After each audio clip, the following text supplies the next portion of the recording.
Good evening, பிள்ளைகள். Good evening, sir. Good evening, sir. சரி, okay. மற்றாக்கள் பிள்ளைகள் மைக்குகளை ஆஃப் பண்ணி வச்சுக்கொள்ளுங்களா? மைக்குகளை ஆஃப் பண்ணாம மைக்குகளை ஆஃப் பண்ணி வச்சுக்கொள்ளுங்க. அப்புறம் உங்களோட வீட்டு கதைகள் எல்லாம் வெளியே கேட்கிற மாதிரி வந்துடும். உங்களோட மைக்குகள் எல்லாம் ஆஃப் பண்ணி வச்சுக்கொள்ளுங்க. சரி, நாங்க ஸ்டார்ட் பண்ணுவோம்.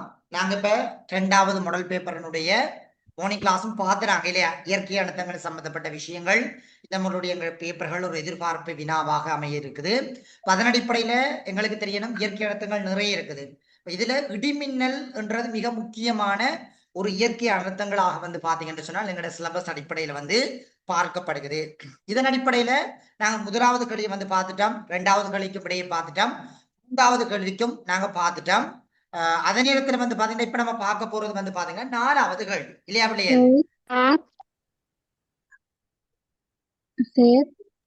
சொல்லுங்க பிள்ளை, கதைங்க. மார்னிங் கிளாஸ்ல ரெக்கார்டிங் வேலை செய்தில்ல. மார்னிங் வேலை செய்து சார்.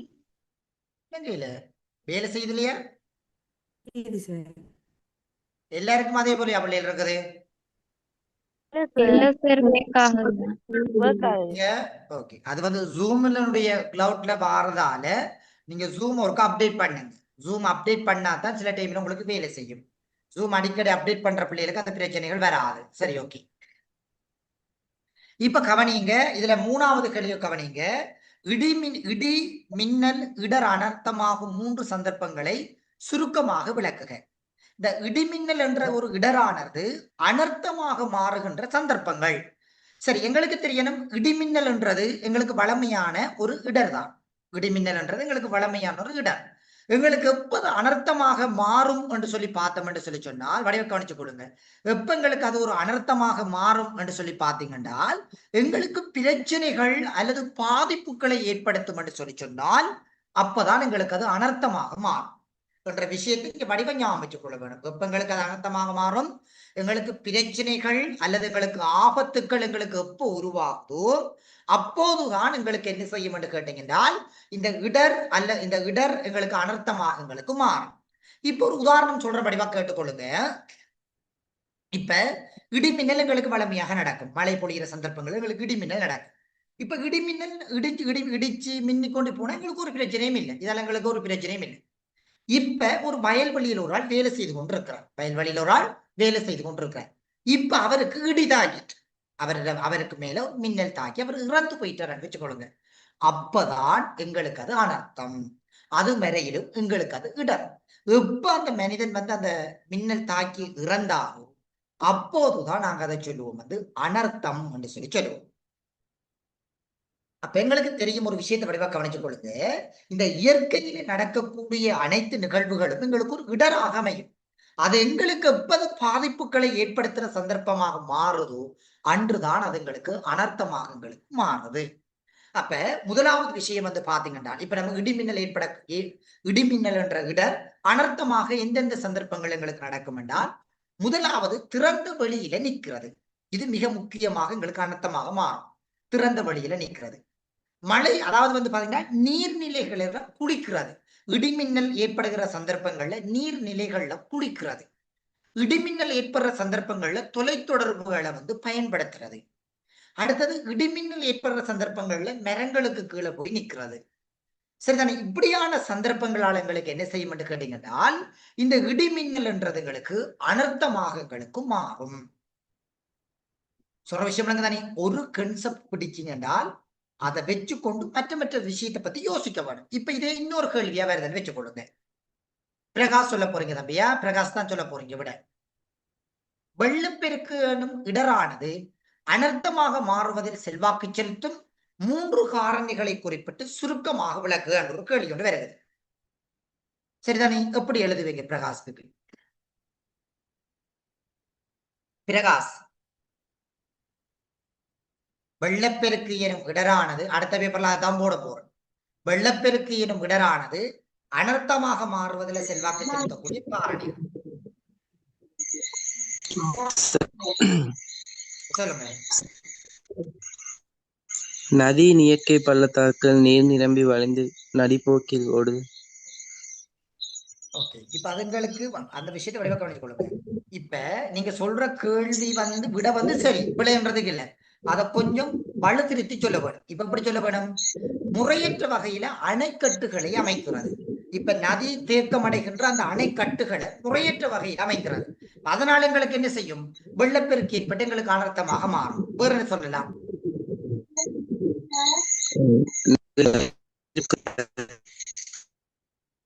நீர் வழிந்தோடுகின்ற நீர் வழிந்தோடுகின்ற கால்வாய்களை அதிக மழை வீழ்ச்சி நெடுங்கரை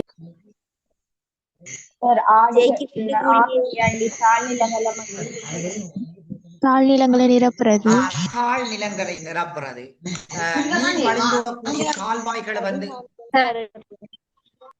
நீர் வழிந்தோடக்கூடிய கால்வாய்களை பாத்தீங்கன்னு சொல்லி சொன்னால் மூடி விடுறது. இந்த சந்தர்ப்பங்கள் எங்களுக்கு வெள்ளப்பெருக்கு எங்களுக்கு அனர்த்தமாக மாறும். என்ன பிள்ளைகள், புவியியலை பொறுத்த வரைக்கும் படிவா கவனிச்சு கொள்ளுங்க. புவியியலை பொறுத்த வரைக்கும் உங்களுக்கு ஒரு 45 வீதமான கேள்விகள் படிவா கவனிச்சு கொள்ளுங்க. 45 வீதமான கேள்விகள் பொதுவாக பெறும். 45 விதமான ரெக்கார்டிங் குரூப்ல போட்டு விடுங்க சார். 300 பேர் இருக்கிறதால நிறைய பேருக்கு ஜாயின் ஆகலாம் நினைக்கிறேன். சரி பிள்ளை, சரி, ஓகே ஓகே. நான் குரூப்ல போட்டு வரேன். குரூப்ல கட்டாயம் போடுவேன். Okay sir. எங்களுக்கு ஒரு விஷயத்தை படிவா கவனிச்சு கொள்ளுங்க. இந்த வெள்ளப்பெருக்கு அல்லது இடிமின்னல் இந்த சூறாவளிகள் எல்லாம் எங்களுக்கு ஒரு அனர்த்தமாக மாறுகிற சந்தர்ப்பங்கள் எங்களுக்கு கூடுதலாக இருக்குது. அடுத்தது எங்களோட புவியினுடைய பேரங்களுக்கு எப்படி வருகுதுன்ற விஷயத்தை நாங்க முதல் தெரிஞ்சு கொள்ள வேணும். என்னன்னு கேட்டீங்கன்னா 45 வீதமான கேள்விகள் எங்களுக்கு பொதுவா ஜெனரலா எழுதக்கூடிய மாதிரி வரும். 45 விதமான கேள்விகள் எங்களுக்கு பொதுவாக எழுதக்கூடிய வகையில தான் எங்களுக்கு வினாக்கள் அமையும். அந்த சந்தர்ப்பங்கள்ல நீங்க என்ன செய்ய வேண்டும் என்றால், சும்மா குழம்ப கூடாது. ஐயோ நாங்க இதை படிக்கலையே, இதை நாங்க எங்க போய் தேடி எழுதுறது, சீரங்களுக்கு நோட்ஸ் தரலையே ரெண்டெல்லாம் குழம்பிக் கொண்டிருக்க கூடாது. அந்த கேள்விகளை நீங்க என்ன செய்யணும் என்றால் ஜெனரலா வச்சு எழுதிவிட்டீங்கன்னு சொன்னா உங்களுக்கு புள்ளிகள் அழகான முறையில் வழங்கப்படும். நிறைய பிள்ளைகள் என்ன செஞ்சுமா பிள்ளைகள் அந்த கேள்வி படிக்கல் என்று விட்டு வாரது. உண்மையிலேயே இது ஒரு பிள்ளையான நடவடிக்கை. நீங்க என்ன செய்யணும்னா அந்த கேள்வியை சமாளிக்க வேணும். அந்த இடத்துல அந்த கேள்வியை சமாளிக்க வேணும். ஏனென்று கேட்டீங்கன்னா 4வது கேள்வி பொதுவான கேள்வியாகத்தான் வரும். இப்படி இயற்கை அனர்த்தங்கள் அல்லது ஏதாவது ஒரு சூழலியல் அமைப்புகள் சார்ந்து பொதுவான கேள்வியாகத்தான் வரும். அப்ப அந்த சந்தர்ப்பங்களை நீங்க என்ன செய்ய வேணும் என்று சொல்லி சொன்னால், கேள்விகளை பொதுவாக வைத்து எழுதுறதுக்கு நீங்க என்ன செய்ய வேணும்? பழகிக்கொள்ள வேணும். இப்ப வினா இலக்கம் 3 என்று கொடுக்கொள்ளுங்க. சொல்லுங்க. கேள்வி 3வது ஒரு பாயிண்ட் ஒன்று தந்து அதுக்கு நோட்ஸ் தரல. என்ன 3வது பாயிண்ட் தந்தாம்ல? சார், முகில்களுக்கும் விண்வெளிக்கும் இடையிலான மின்னல் தாக்கங்கள் ஹெடிங் போடுகிறோம். சரி, அதை நோட் பண்ணி போட்டு அடுத்த விஷயத்துக்கு வரும். அதுக்கு விளக்கம் எழுதி கொள்ளுங்க.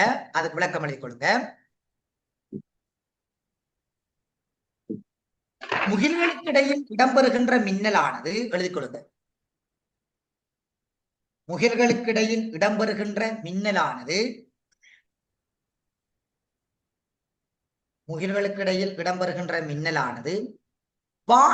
வான்வரையிலும்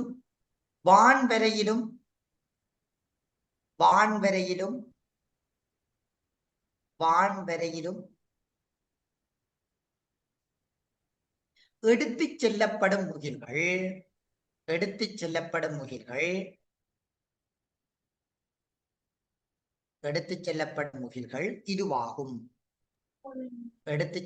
முகில்கள் இதுவாகும். சார், நெட்வொர்க் இஷ்யூவா இருக்குது. இப்ப எதுக்கு சொல்றீங்க? என்னடா, நீங்க பிள்ளைகள் சில பேர் இந்த ஜனசோரனுடைய குரூப் ஏற்பாட்டுல சில பிள்ளைகள் நீங்க ஜாயின் பண்ணி இருக்கிறீங்க. என்னன்னு சொல்லி சொன்னா, நாங்க இந்த மாடல் பேப்பர் நாங்க பார்த்துக்கொண்டு 2026ஆம் ஆண்டுக்கான மாடல் பேப்பர் தான் இப்ப நாங்களுக்கு போய்கொண்டிருக்குது. நாங்க ஒரு கேள்வியை நாங்க பார்த்து கொண்டு வரோம். இதுல நாங்க முன்னுக்கு இருக்கிற கேள்வி எல்லாம் எழுதிட்டோம். 1வது கேள்விகளுக்கு 2வது கேள்விக்கெல்லாம் நாங்க விடிகள் எல்லாம் எழுதிட்டோம். இப்ப நாங்க மார்னிங் ஈவினிங் எங்களுக்கு தொடர்ச்சியா கிளாஸ்கள் போய் கொண்டிருக்குது. அதுல நாங்க 2வது கேள்வியை நாங்க எழுதிட்டோம்.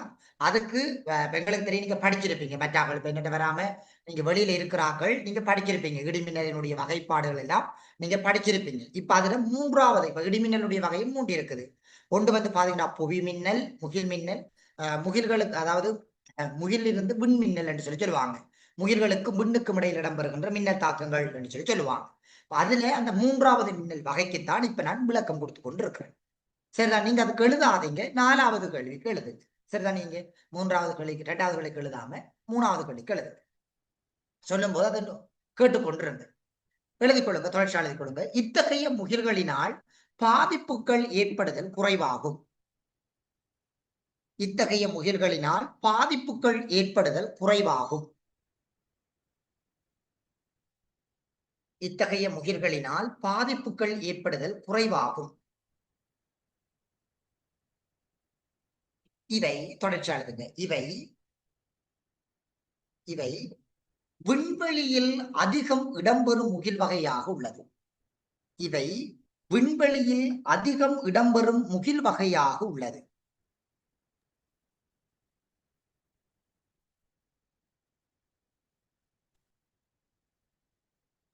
அதிகம் இடம்பெறும் முகில் வகையாக உள்ளது. சார் ரிப்பீட் அந்த பாயிண்ட் சொன்னீங்க. இவை விண்வெளியில் அதிகளவில் இடம்பெறும் முகில் வகையாக உள்ளது.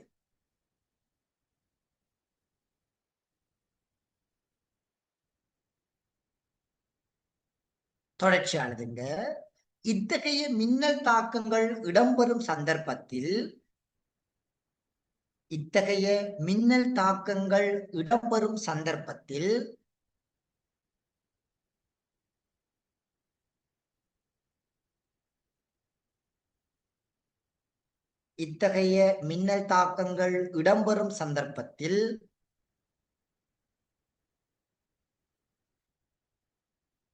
புவியில் வாழும் மனிதர்களுக்கு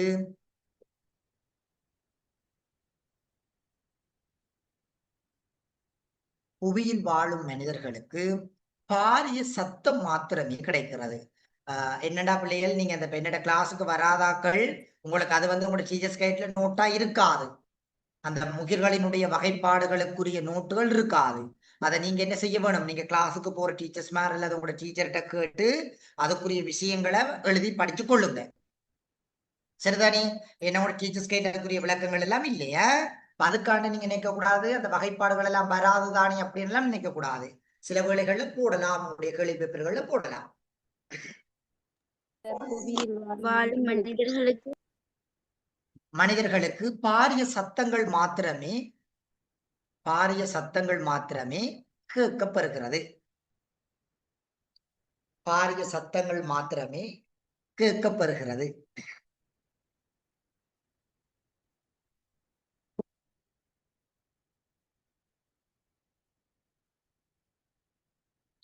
அடுத்தது மூணாவது கேள்வி எழுதிக் கொள்ளுங்க. மூணாவது கேள்விக்கு விட எழுதிக் கொள்ளுங்க. முதலாவது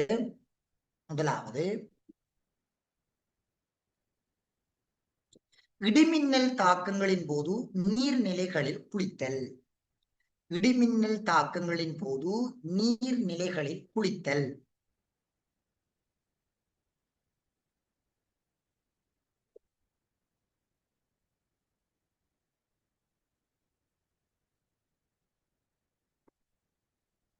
சார் இன்னொருக்கா சொல்லுங்க. இடிமின்னல் தாக்கங்கள் இடம்பெறும் சந்தர்ப்பத்தில் நீர்நிலைகளில் குளித்தல்.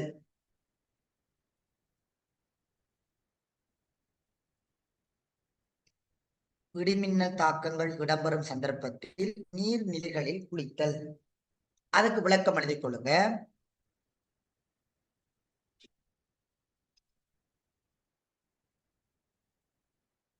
இடிமின்னல் தாக்கமானது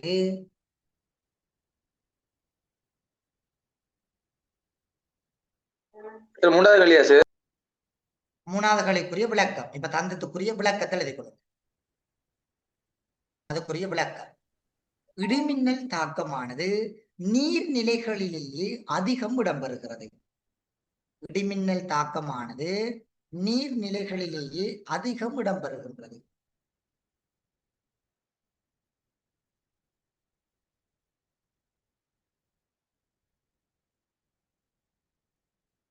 இத்தகைய சந்தர்ப்பத்தில்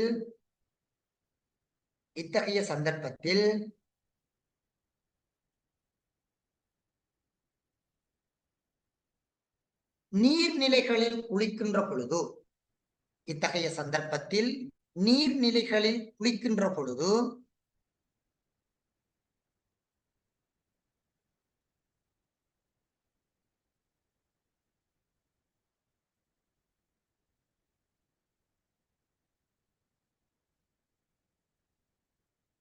நீர்நிலைகளில் குளிக்கும் பொழுது மின்னல் தாக்கி அவை அனர்த்தமாக மாறுகின்றது. மின்னல் தாக்கி அவை அனர்த்தமாக மாறுகின்றது. மின்னல் தாக்கி அவை அனர்த்தமாக மாறுகிறது.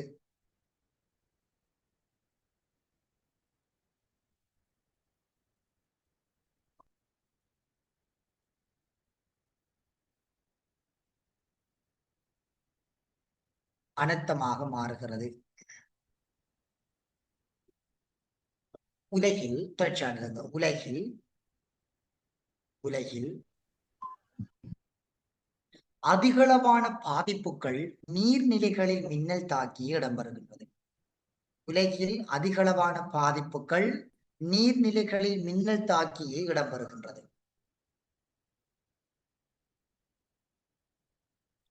உலகில் அதிகளவான பாதிப்புகள் நீர்நிலைகளில் மின்னல் தாக்கியே இடம்பெறுகிறது.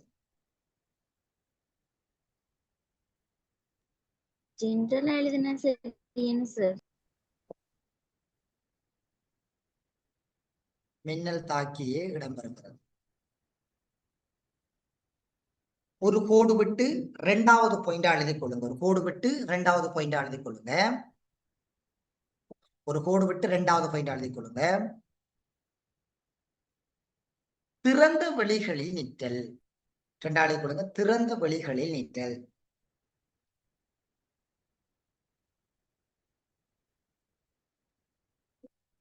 திறந்த வெளிகளில் நிற்றல். எழுதிக் கொள்ளுங்க. இடிமின்னல் தாக்கங்கள் குறித்த ஒரு பிரதேசத்தில் இடிமின்னல் தாக்கங்கள் குறித்த பிரதேசத்தில்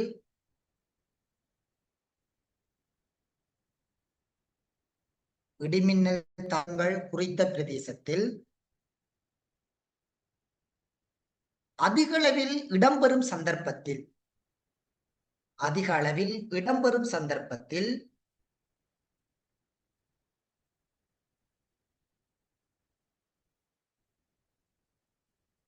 திறந்த வெளியில் நிற்பதனால்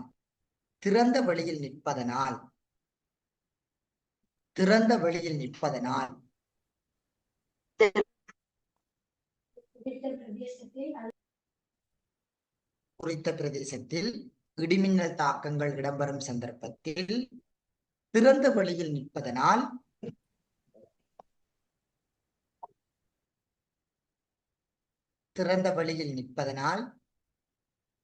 இடிமின்னல் தாக்கங்கள் அதிகம் இடம்பெறுகிறது. இடிமின்னல்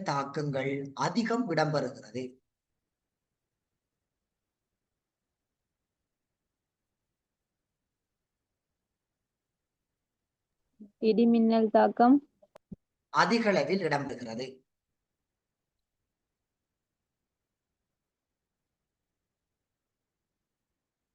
என்னடா பிள்ளைகள், நீங்க சில பேர் மெசேஜ் பண்ணியிருக்கிறீங்க, சில பிள்ளை எனக்கு பேசலாம் மெசேஜ் பண்ணியிருக்கிறீங்க.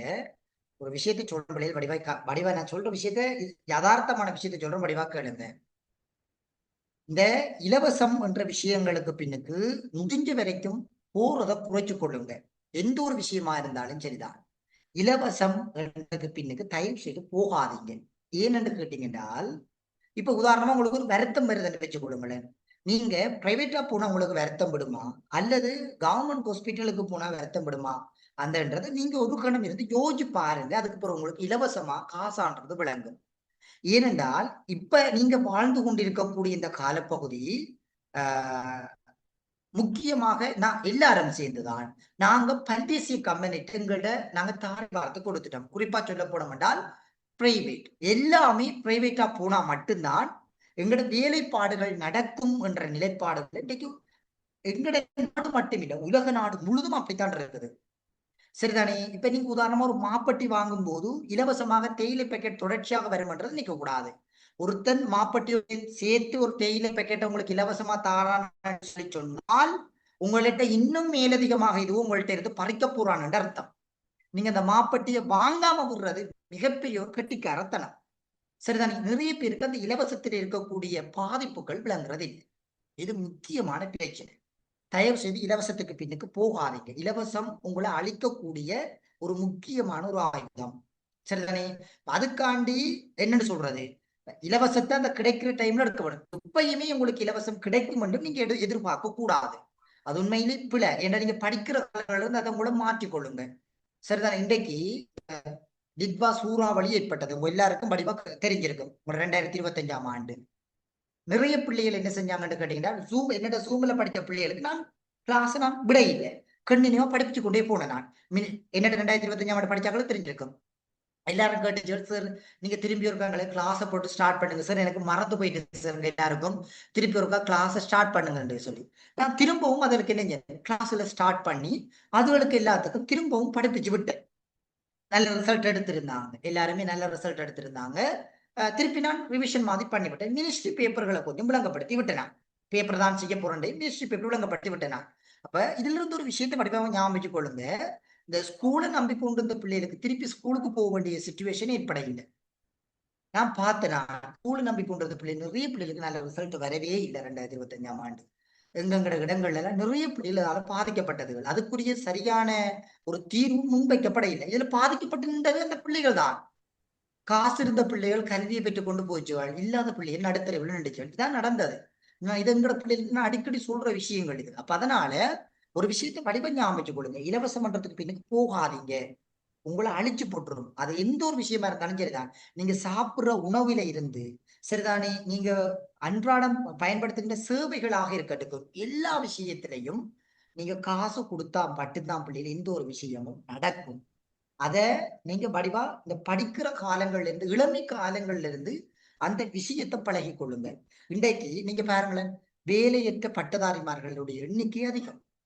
வேலையற்ற பட்டதாரிமார்கள் என்று எண்ணிக்கை அதிகம். இதுக்குரிய காரணம் என்ன? இலவசம்.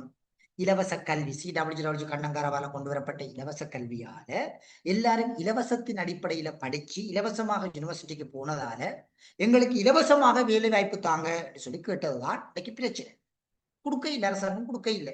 போட்டி பரீட்சை எழுதி காசு கட்டி போட்டி பரீட்சை எழுதி பாஸ் பண்ணாதான் வேலை.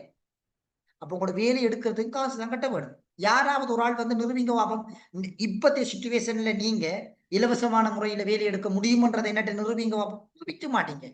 உங்களோட இடங்களையும் இருப்பாங்க நிறைய பட்டதாரிமார்கள் எக்ஸாம் காசு கட்டி 2500 ரூபா 1500 ரூபா காசு கட்டி எக்ஸாம் எழுதி பாஸ் பண்ணாதான் வேலை.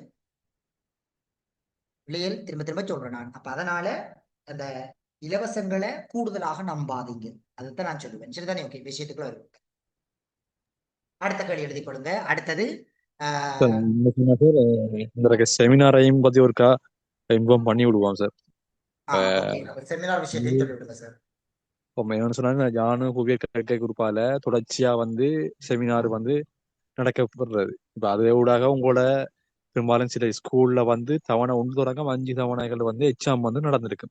ஜானு குரூப், அதாவது இலவசமான முறையில உங்களோட எக்ஸாம் வந்து உங்களுக்கு செய்து கொடுக்கப்படுறது. இப்போ அதே மாதிரி போன வருஷம் இது எப்படியும் 3-4 வருஷத்துக்கிட்ட தொடர்ச்சியா இந்த ஃபைனல் செமினார் வந்து தொடர்ச்சியா நடந்து கொண்டிருக்கு. இப்போ அதுல வந்து வினோத் சார் தான் தொடர்ச்சியா செய்யறது. இப்போ பேப்பர் வந்து இப்போ நானும் வினோத் சாரும் மட்டும் இந்த பேப்பர் வந்து டிஸ்கஷன் பண்ணி எடுக்கிறது இல்லை. இப்போ அதை நீங்க புரிஞ்சுக்கொள்ளுங்க. இப்போ ஃபைனலுக்கு நீங்க எடுக்கிற அந்த செமினார் பேப்பர் வந்து லெக்சர்ஸ் மாறும், சிங்கள லெக்சர்ஸ் மார்ல இருந்து அவங்களோட மொழிபெயர்க்கப்பட்ட பேப்பர்ஸோடும் இது ஊடாகத்தான் இதுல எடுக்கப்படுது. இப்போ நான் நினைக்கிறது இல்லை, ஒரு 5 ஆசிரியர்களை கொண்டு தான் இந்த பேப்பர் வந்து எடுக்கப்படும். இப்போ அது வந்து முக்கியமான ஒரு ஆக்களால கலந்து ஆலோசிக்கப்பட்டு தான் இந்த செமினார் வந்து நடக்கும். நீங்க அதுல போட்டிருக்கேன்னு உங்களோட குறிப்பில் பார்த்துக்கொள்ளுங்க. 2023, 2024, 2025 நடக்கப்பட்ட ஃபைனல் செமினார்ல பேப்பர்ல எத்தனை கேள்விகள் வந்திருக்குது, பகுதி 1க்கு எத்தனை கேள்வி வந்திருக்குது, மற்றது வரைவுகள் வந்து என்னென்ன வரைவுகள் வந்திருக்குதுன்றதை நீங்க அதில் பார்த்து கொள்ளலாம். அதுக்குரிய ஆதாரம் நான் குரூப்லையும் போட்டிருக்கேன். அதுக்கு அந்த ரெக்கார்டிங்கையும் நான் குரூப்ல போட்டிருக்கேன், என்னென்ன விஷயங்கள் சொல்லப்பட்டது. புத்தகத்தை விட பாய் மூலமாக அந்த செமினார்ல சொல்லப்பட்ட விஷயங்கள் வந்து கூடுதலா வரும். கடைசி டைம்ல அந்த பேமெண்ட் செலுத்தின இருக்கிற குரூப்ல வந்து கடைசி டைம்ல சில தகவல்கள் வந்த உடனே, சில தலைப்புகள் மாறின உடனேயும் நான் போன தரம் குரூப்லையும் நான் சில விஷயங்களையும் நான் சொல்லியிருந்தேன். இப்ப அதுல பெரும்பாலும் போன தரம் செமினாருக்கு வந்த பிள்ளைகளும் நீங்க இதுல இருப்பீங்க, கட்டாயம் ஏதோ ஒரு வகையில இருப்பீங்க. இப்ப அந்த செமினாரு நடைபெற்றதையும் உங்களுக்கு தெரியும். காலையில 8 மணியில துவங்கி 5 மணி மட்டும் அந்த செமினார் நடக்கும். இடையில இடைவெளிகள் கொடுக்கப்பட்டு. இப்ப நிறைய பேர் இதில் கேட்குறீங்க, இது எம்சிக்கு மட்டுமா 150 எம்சிக்கு மட்டுமா? இல்ல இல்ல, இது 150 எம்சிக்கும் பகுதி 2 உலகப்படம் குறிக்கிற விஷயமும், அடுத்தது இடவழக்க படங்கள் 2 உலகப்படம் வந்து இடவழக்க படங்கள் வந்து 2 இடவழக்க படம் இதில் போடப்படும், கலர் இடக்கலாம். அதே போன்று அங்க செய்முறை புவியியல், அடுத்தது மானுட புவியியல், பகுதிய புவியியல், இவ்வளோ செட்டும் உள்ளடங்கின மாதிரி இருக்கு. இப்ப அதுல வந்து உங்களுக்குரிய விடைகளும் அந்த புத்தகத்தோட அட்டாச் பண்ணி இந்த வருஷம் கொடுக்கறதுக்கு ஏற்பாடு செய்யப்பட்டிருக்கு. அதாவது வேலை நடந்து கொண்டிருக்குது. உங்களுக்கு 7ஆம் மாசம் உங்களுக்குரிய ஃபைனல் செமினார் வந்து நடக்கும். இப்போதைக்கு பேமெண்ட் கட்ட பிள்ளைகளுக்கு சொல்லப்பட்டிருக்குது.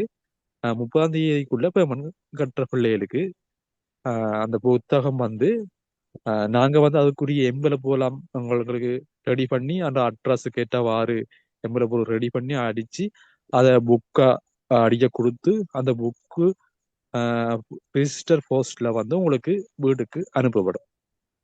அனுப்பி வந்த பிற்பாடு செமினார் வந்து 2 நாள் செமினார் வந்து நடக்கும். அந்த பேப்பரை முழுசாவே விளங்கப்படுத்தி ஃபுல்லாவே அந்த செமினார் ஃபுல்லா நடக்கும் உங்களுக்கு.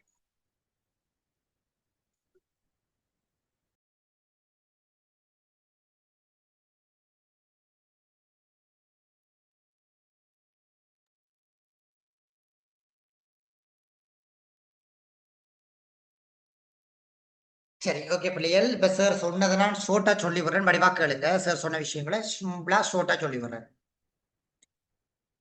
என்னடா பிள்ளைகள், ஜானுசரனுடைய செமினார்கள் வந்து பாத்தீங்கன்னா ஒவ்வொரு வருஷமும் சார் செய்கிறவர் குறிப்பா ஜூம் கிளாஸ் வந்து ஸ்டார்ட் பண்ணினதுல இருந்து சார் வந்து தொடர்ச்சியா செய்து கொண்டு வாங்க. குறிப்பா நான் நினைக்கிறேன் ஒரு 3 வருட காலமாக நான் தான் செமினார் சாருக்கு செய்து கொண்டு வாங்க. அதுக்கு முன்னுக்கும் மற்ற சாராக செய்தவங்க.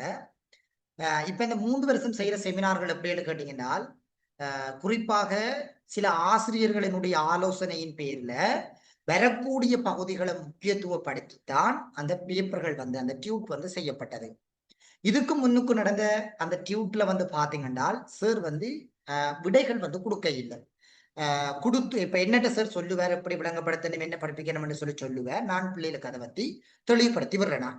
இந்த வருடம் நீங்க இப்ப நிறைய பிள்ளைகள் என்ன செய்தாங்கன்னு கேட்டீங்கன்னா, குறிப்பா 2025ஆம் ஆண்டு பிள்ளை தான் அந்த விஷயங்கள் செய்தாங்க அப்படின்னு கேட்டீங்கன்னா, அந்த புத்தகங்கள் எங்கள்கிட்ட இருந்து வாங்கி லைப்ரரிகளுக்கு சமர்ப்பிச்சாங்க. நான் நினைக்கிறேன் ஒரு ஸ்கூல் பிள்ளைகள் பெயர் மறந்து போயிட்டேன். ஒரு 6 பிள்ளைகள் வந்திருந்தாங்க. அந்த 6 பிள்ளைகளும் என்ன செஞ்சாங்கன்னு கேட்டீங்கன்னா, ஸ்கூல்ல கொண்டு போய் அந்த 6 புத்தகங்களையும் படிச்சு முடிச்சதுக்கு பிறகு அந்த 6 பிள்ளைகளும் யூனிவர்சிட்டி செலக்ட் ஆன பிள்ளைகள் தான். படிச்சு முடிச்சதுக்கு பிறகு அந்த 6 புத்தகங்களையும் கொண்டு போய் ஸ்கூல் லைப்ரரிகளுக்கு கொடுத்திருக்குதுகள். உண்மையிலே அது வரவேற்கக்கூடிய விஷயம் உண்டு. அப்ப அதை பிரின்சிபலாக்களும் அதை வரவேற்றிருக்கிறாங்க. என்னன்னு கேட்டீங்கன்னா, ஞாபகார்த்தம் உங்களுடைய பெயர்கள்ல அந்த புத்தகங்கள் எப்பயுமே லைப்ரரியில இருக்கும்.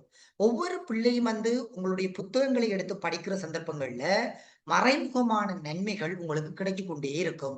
அந்த புத்தகங்கள் படிச்சு ஒரு பிள்ளை உங்கள்ட்ட பலனடைஞ்சாலும் கூட அந்த மறைமுக நன்மைகள் உங்களுக்கு வந்து சேரும். இத அந்த பிள்ளைகள் செய்ததன் அடிப்படையில எங்களுக்கு ஒரு மனவருத்தம் கொண்டு வந்தது. என்னன்னு கேட்டீங்கன்னா, நாங்க விட கொடுக்க இல்லை. அப்ப அதனால அந்த விஷயத்தையும் நாங்க நிவர்த்தி செய்ய வேணும் என்ற ஒரு அடிப்படையில ஒரு கேள்விக்கு எப்படி விடை எழுத வேணும் என்றதன் அடிப்படையில தான் அந்த புக்ஸ் வந்து சேர்ட்ட செய்யறதுக்கு நான் சொல்லியும் இருக்கிறேன். அப்ப இந்த வருஷம் உங்களுக்கு என்ன செய்யும்னு கேட்டீங்கன்னா, அந்த கேள்விகளுக்கான விடைகளும் உங்களுக்கு தரப்படும். அப்ப நீங்க என்ன செய்வீங்கன்னு கேட்டீங்கன்னா, நிறைய பேர் முன்னுக்கு எல்லாம் எக்ஸாம் எழுதி முடிச்சிருவீங்க.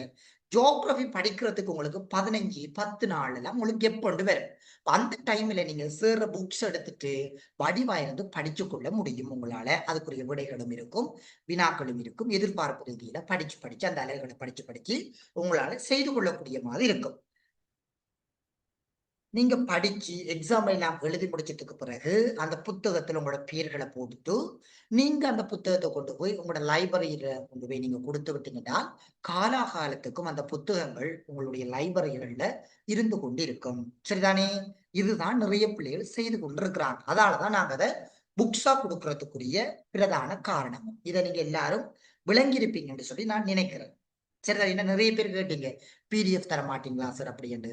என்ன நடந்துன்னு கேட்டீங்கன்னா, இதுக்கு முன்னுக்கு PDF நாங்க கொடுத்த டைம்ல நிறைய பேர் நாங்க வாங்கின அந்த சார் சின்ன என்னன்னு சொல்றது, எனக்கு சார் பேமெண்ட் ஆகிறவர் கிளாஸ் நான் ஃபுல் செய்யறதுக்கு சாருக்கு போஸ்ட் அனுப்புறது, புக்ஸ் பிரிண்ட் பண்றது, அப்ப அதுக்கெல்லாம் சாருக்கு நிறைய போஸ்ட் ஆகும்.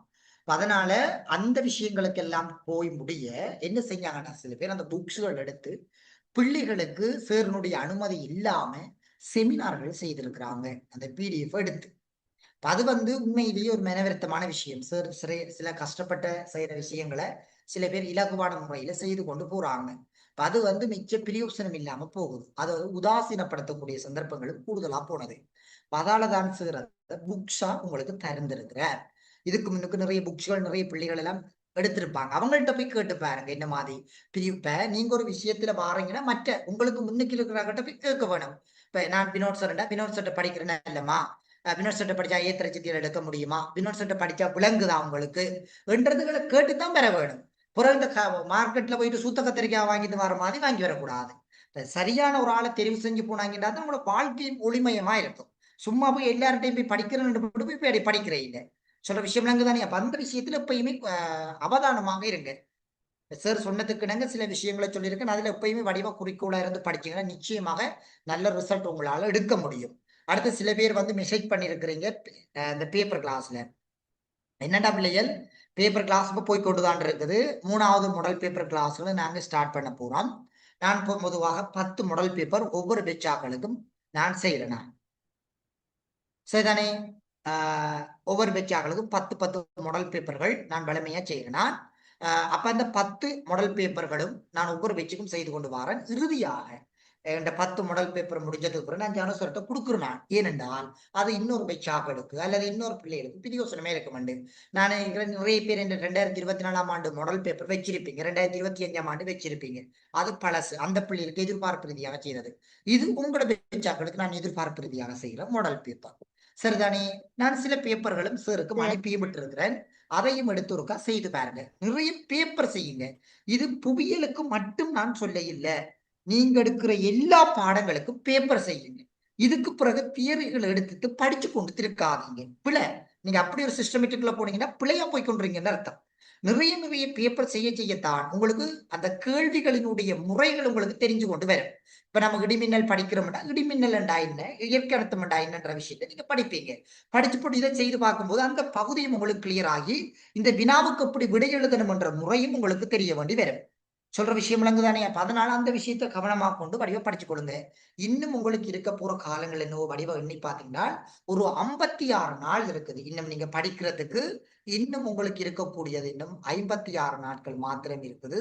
இந்த 56 நாட்களை வடிவா பயன்படுத்தி ஏத்திர சித்திகளை நோக்கி போறதுக்கு ஏற்ற மாதிரி உங்களை வடிவா தயார்படுத்தி கொள்ளுங்க. சரிதானே? ஓகே, இப்ப நம்ம விஷயத்துக்குள்ள வருவோம்.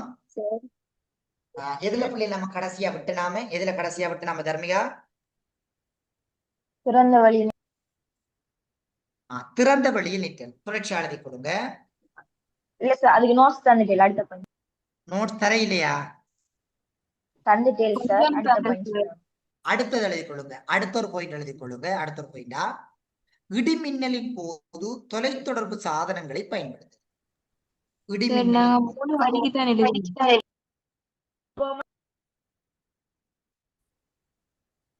இடிமின்னலின் போது தொலைத்தொடர்பு சாதனங்களை பயன்படுத்துதல். ரெண்டு நம்பர் வேணும்டா, இதுல போட்டு விடுறேன் நடுங்க பிள்ளையில. 2வது பாயிண்ட்டுக்கு கொஞ்சம் தான் விளக்கம் எழுதினேன். விளங்கல பிள்ளைகள்?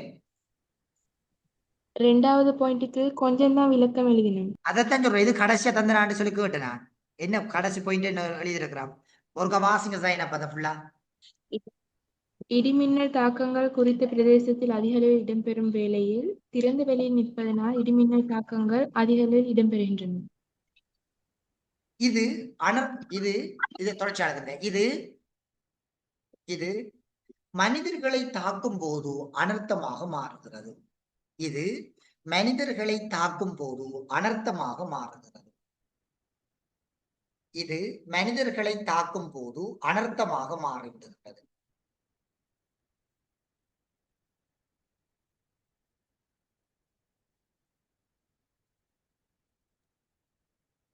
சார் மாடல் பேப்பர் 1 குரூப்ல போடுவீங்களா?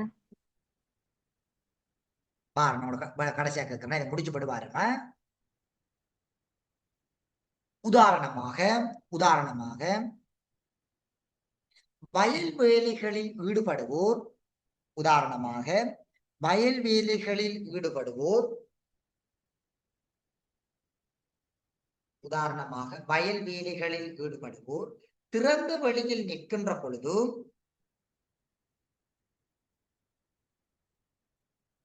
திறந்த வெளியில் நிற்கின்ற பொழுது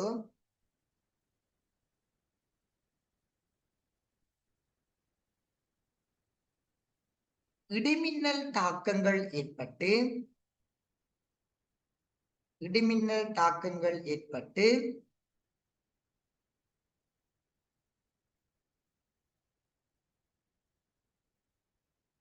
அவை அனர்த்தமாக மாறுகிறது.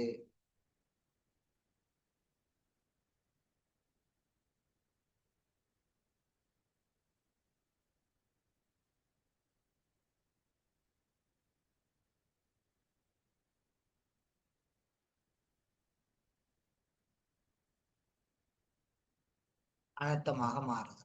அடுத்தது இடிமின்னல் செயற்பாடுகளின் போது தொலைத்தொடர்பு சாதனங்களை பயன்படுத்துதல்.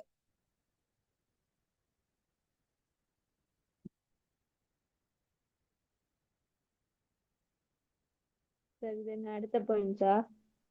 அடுத்த பாயிண்ட், இடிமின்னல் தாக்கத்தின் போது தொலைத்தொடர்புகளை பயன்படுத்தும்.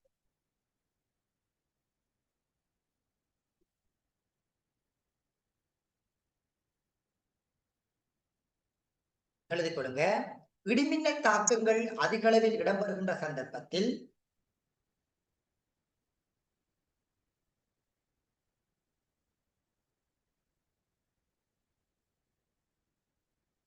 தொலைத்தொடர்பு சாதனங்களினை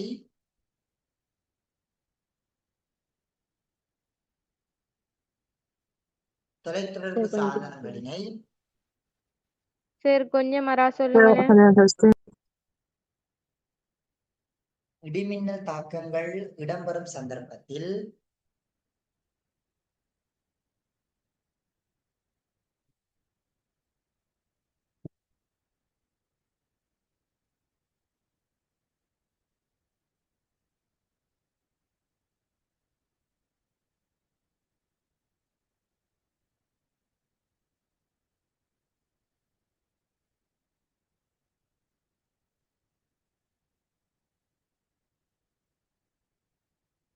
இடிமின்னல் தாக்கங்கள் இடம்பெறும் சந்தர்ப்பத்தில் தொலைத்தொடர்பு சாதனங்களை பயன்படுத்துகின்றமையினால்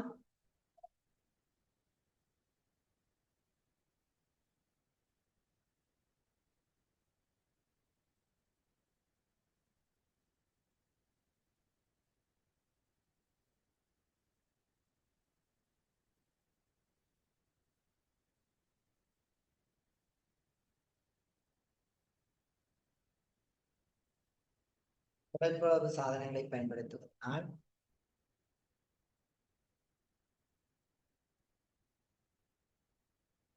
இடிமின்னல் தாக்கங்கள் ஏற்பட்டு உயிரிழப்புகள் ஏற்படுகின்றது. இடிமின்னல் தாக்கங்கள் ஏற்பட்டு உயிரிழப்புகள் ஏற்படுகின்றது.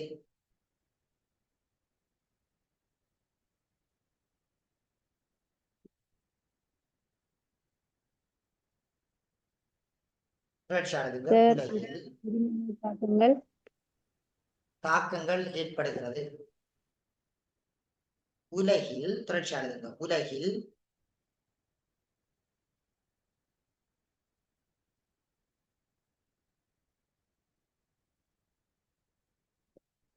உலகில் அதிகளவான இடிமின்னல் தாக்கமானது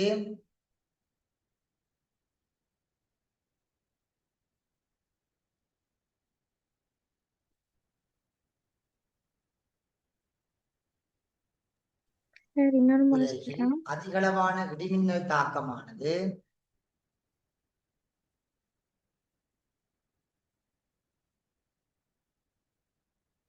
தொலைத்தொடர்பு சாதனங்களை பயன்படுத்துவதனாலேயே இடம்பெறுவதாக தொலைத்தொடர்பு சாதனங்களினை பயன்படுத்துவதனாலேயே இடம்பெறுவதாக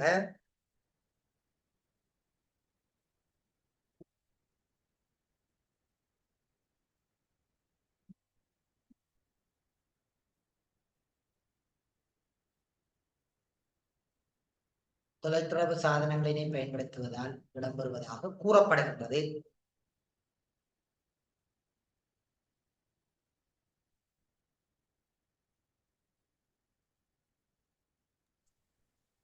சார் கடைசி என்ன சொன்னீங்க? உலகில் அதிகளவான இடிமின்னல் தாக்கமானது தொலைத்தொடர்பு சாதனங்களை பயன்படுத்துவதனாலேயே இடம்பெறுவதாக கூறப்படுகிறது.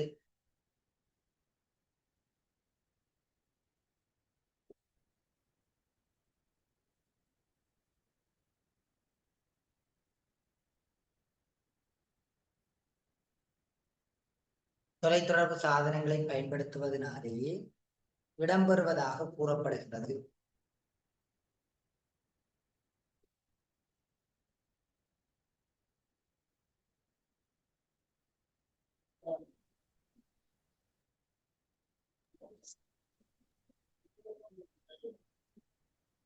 இடம்பெறுவதாக கூறப்படுகிறது. சரிதானே? இதே போல உங்களுடைய அந்த வினாவுக்கான விடைகள் எல்லாம் இருக்க வேண்டும். சரிதானே? 4வது கேள்வி வந்து பாருங்க. இடர் மற்றும் அனர்த்தங்கள் அதிகரிப்பதில் செல்வாக்கு செலுத்தும் 3 மனித காரணிகளினை சுருக்கமாக விளக்குக. சரி, இந்த இடர் மற்றும் அனர்த்தங்கள் அதிகரிப்பதில் செல்வாக்கு செலுத்தக்கூடிய மனித காரணிகள் என்ன சொல்லலாம்? முறையற்ற நில பயன்பாடு, முறையற்ற நிர்மாணிப்புகள், கைத்தொழில்மயமாக்கல், காடழிப்பு. முறையற்ற நிலப்பயன்பாடுகள், காடழிப்புகள், கைத்தொழில் மயமாக்கங்கள் இல்லையா? இந்த விஷயங்களை வச்சு அதுக்கு விளக்கம் எழுதி விட்டீங்கன்னா சரி. இதுல யாருக்கும் எதுவும் சந்தேகம் இருக்கிறீங்களா? டீச்சர்ஸ் கையில் இருக்கிறதுக்கு பிள்ளை நம்ம நோட் எழுத வேண்டிய தேவைப்பாடுகள் இல்லை. அதை நீங்க டீச்சர்ஸ் கையில் இருக்கிறதுகளையே வடிவா எழுதி கொள்ளலாம். இல்லாத விஷயங்களுக்கு மட்டும் பார்த்து கொண்டு போகும்.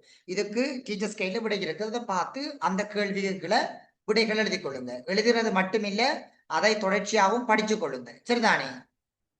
சரி, இதுக்கு அனர்த்தம் தொடர்பான தெளிவின்மை வருமா? விலங்கையில இந்த கேள்விக்கான பாயிண்ட்ஸ்ல அனர்த்தம் தொடர்பான தெளிவின்மையும் ஒரு பாயிண்ட்ஸ் எடுக்கலுமா? எடுக்கலாம். அனர்த்தம் தொடர்பாக ஒரு தெளிவின்மையாக இருக்கிறது அல்லது முன்னாயத்தம் இல்லாம இருக்கிறதையும் நீங்க கொடுத்து எழுதலாம். ஒரு பிரச்சனையும் இல்லை. சரிதானே? அதுல ஒண்ணு சும்மா விளக்கி விடுங்க. விலங்கையில அதுல ஒண்ணு சும்மா சொல்லி காட்டுங்களேன் சார் எப்படி. இப்ப உதாரணமா சொல்லப்படும் என்று சொன்னால் முறையற்ற நில பயன்பாடுகள். இப்ப உதாரணம் எழுத போறீங்க அப்படின்னு கேட்டீங்கன்னா, மனிதர்களினால் புவியின் மேற்பரப்பில் முறையற்ற வகையில் நில பயன்பாடுகளை மேற்கொள்கின்ற சந்தர்ப்பத்தில் முறையற்ற வகையில் நிலங்கள் உழுதப்படுகின்றது. இதன் காரணமாக மண் சரிவுகள், வெள்ளப்பெருக்குகள் மற்றும் நிலநடுக்கங்கள் போன்ற பல்வேறு விதமான செயல்முறைகள் ஏற்படுவதனை உலகளாவிய ரீதியில் அவதானித்துக் கொள்ளக்கூடியதாக காணப்படுகிறது. குறிப்பாக மத்திய மலைநாட்டு பிரதேசங்களில் நிலத்தினை பயன்படுத்துகின்ற சந்தர்ப்பத்தில் முறையற்ற வகையில் உழுவதனால் நிலம் சரிந்து விழுந்து நிலச்சரிவுகள் ஏற்பட்டு அவை அனர்த்தமாக மாறுவதனையும் அவதானித்துக் கொள்ளக்கூடியதாக உள்ளது. இப்படி என்றெல்லாம் எழுதப்பட இருக்க வேண்டும். சரிதானே? Okay sir. ஓகே, சரி பிள்ளைகள், ஓகே, நம்ம இதோட முடிச்சு கொள்வோம். நாளைக்கு பெரும்பாலும் 4:30 அல்லது வந்து பாத்தீங்கன்னா 4:40, 45 அப்படி பெரும்பாலும் கிளாஸ்கள் ஸ்டார்ட் பண்ணுவேன். நீங்க 4:30க்கு ரெடியா இருங்க. சரிதானே? Morning class. Okay sir, thank you. Thank you sir. Okay.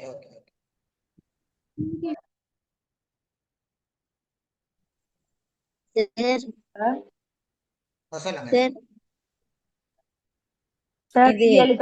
உங்களோட நம்பர் சரி, நம்பரா பிள்ளைகள்? இந்த நம்பர் இதுல போட்டுருக்குற, நோட் பண்ணி எடுத்துக்கொள்ளுங்களா. ஜாயின் பண்ணா ஜாயின் பண்ணிக்கொள்ளுங்க. பேப்பர் கிளாஸ் தான் போகுது.